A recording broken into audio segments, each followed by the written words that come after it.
Hey, what's up guys, and welcome back to another 7 Deadly Sins video. So, we actually had an update last night, which brought out a new step-up banner, and it's on this Elizabeth, as you can see. This is Blue Elizabeth. From my understanding, she's been out on JP already for a long time. I think people were saying that she came out pretty early on JP and that she should have already been out at this point on Global, but I guess for some reason they decided to wait a little bit longer. So here's the actual banner for it. Normally in any of the gacha games that I've played, the step-up banners are normally saved for a really hype unit. And that's kind of the weird thing, because this unit isn't really important at all. Apparently there's some sort of training cave or some sort of extra thing that's going to be coming out that's not on Global just yet. And she's really helpful for that. She's also kind of unique as far as her PvP goes, because pretty much the gimmick here is that... I wonder if I can look at her skills. I think I can. So if I go here, yeah, so here she is. Her skills are disables debuff skills of all enemies for 1 turn. That's actually kind of cool. Inflicts damage equal to 120% of attack on all enemies and disables debuff skills for 1 turn.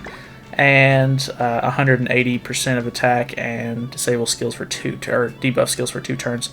The debuff skills thing is kind of nice because a lot of people run Gother, and Gother's level 1 skill, or Gother's level 2 attack skill is the one where it kind of disables your attacks. And so if you actually throw this out before he attacks, this would kind of nullify that effect and you wouldn't be hit by that, so that's kind of cool. And you know, obviously there's some other stuff like King wouldn't be able to petrify you.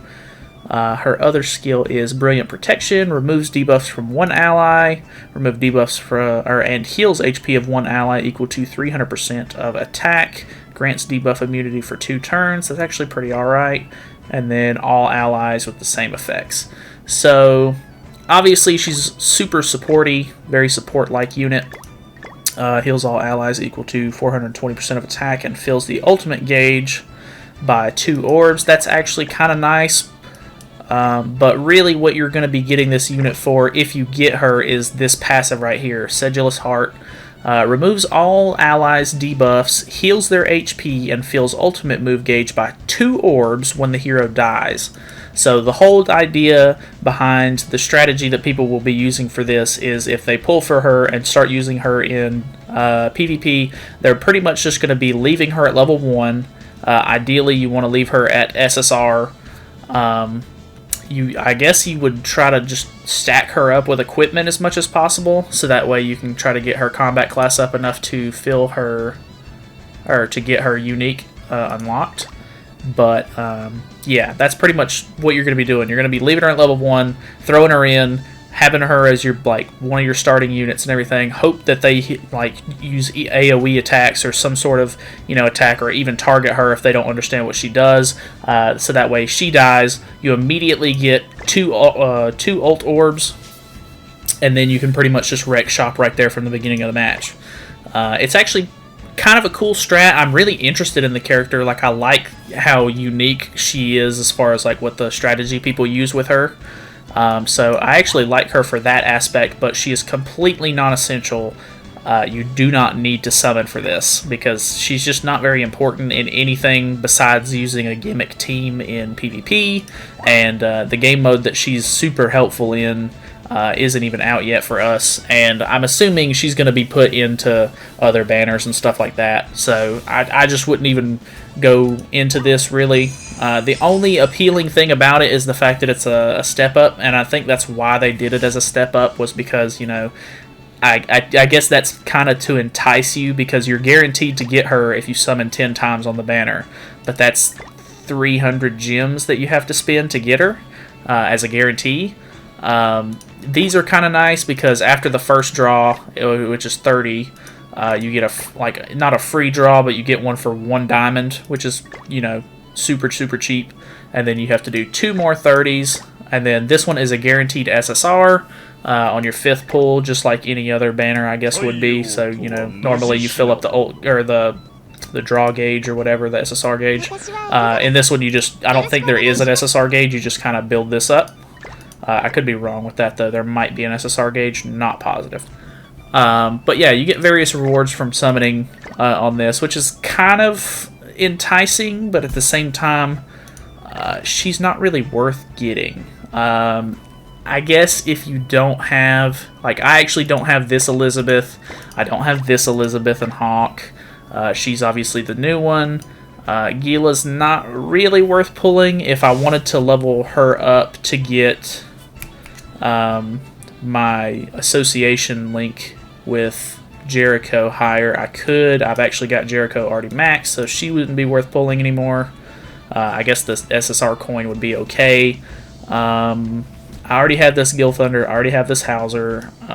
I don't have Red Helbram, but you see how many units they kind of stack into these banners. And I just don't think it would really be, like, it's a 0.17% chance to get somebody specific, and then her is a 0.5. So really, I think you would end up, like, unless you get lucky, you probably have to end up spending a pretty decent amount of gems on the banner to get her anyway, and she's just not really that crazy. Like, she's not a very good unit for most cases. So I would definitely say pass. I wouldn't worry about her at all. But that's just me. If you're actually interested in her, I guess, like, if you actually want to run that sort of gimmick and everything, you definitely could. I mean, if you want to, just, you know, more power to you, go for it. But I would definitely save up for more hype units, because I'm pretty sure the next, like, really big unit that might be coming out is either Lilia, which is a like, Grand Cross exclusive. I don't think she's actually in the anime or anything like that at all. She's exclusive to the game specifically. And then maybe Derriere. I know Derriere is really good, and there's also Blue Meliodas, but I don't know how, or Blue Demon Meliodas, but I don't know how far off those units actually are at this point, because Global's doing things a little bit different than JP did initially. So, yeah. If it were up to me, I would say pass. Don't worry about it. It's not worth it. Just keep saving up. Obviously, since I think I had like 60 or 90 gems or something like that left after Escanor, and I mean, that was a week ago, and I'm already kind of working my way back up. So hopefully, if you're saving just like me, when the next banner comes out that actually has a decent unit on it, you should be able to go pretty hard on it, and hopefully you can pull your new unit. So yeah, that's pretty much it. Hopefully this was somewhat informative, because I mean, she is kind of cool as a gimmick, but not really worth it as just like a, hey, I want to get this character, because she's really good. So yeah, anyways, thank you so much for watching. Hopefully this was informative. And yeah, subscribe, because I'm going to be doing more 7 Deadly Sins content in the future. And I'll see you in the next one. So yeah, see you then.